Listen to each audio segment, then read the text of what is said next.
last night's turkey feast, speaking of groceries, it had all the fixings, and it's the start of the big meals this time of year. Studies show that many Americans gain 7 to 10 pounds between Thanksgiving and the New Year. That's a lot. It is a lot. I think I gained half of that last night. So to counter that, a lot of people will be eating fruits and vegetables.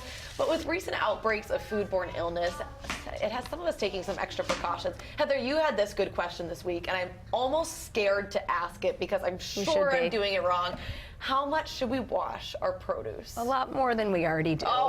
So you can't just grab the apple and start eating it? No, or like the rub on your arm. What about just putting it under the faucet? No, the rinse doesn't even do all that much. How much do we have to do? I know. This was eye-opening for me, this good question.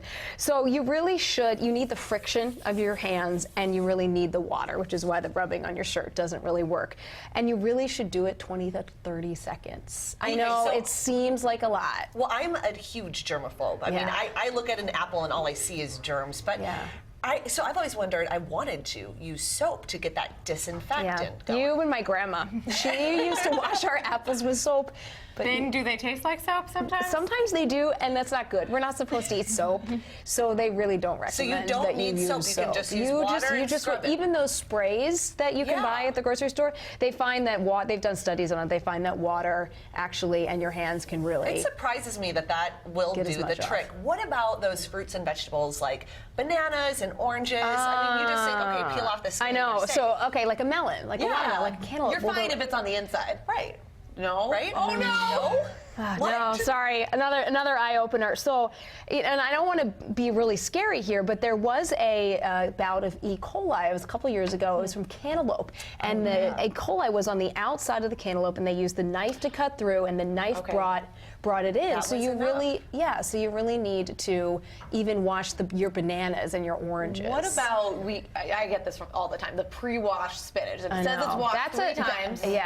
That one, the experts kind of disagree on that one because they are washed and they should be fine. But there's some that say you really should wash those again. Others that say maybe you're not. You're doing yourself a disservice by doing that. So that one, that was kind of half and half. And you said even lettuce is tough to get clean, even with the salad center. So So most of the stuff you're not going to get 100% bacteria-free, sorry.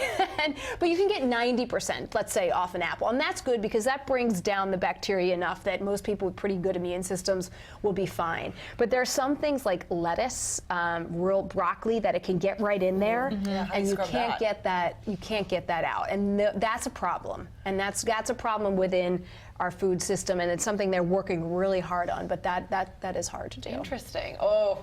We've been doing it so wrong. I know, but look, so we're just all he said Mary had a little lamb with your apple. Don't scrub it so you hurt the apple, but just gentle. Be gentle. Hey.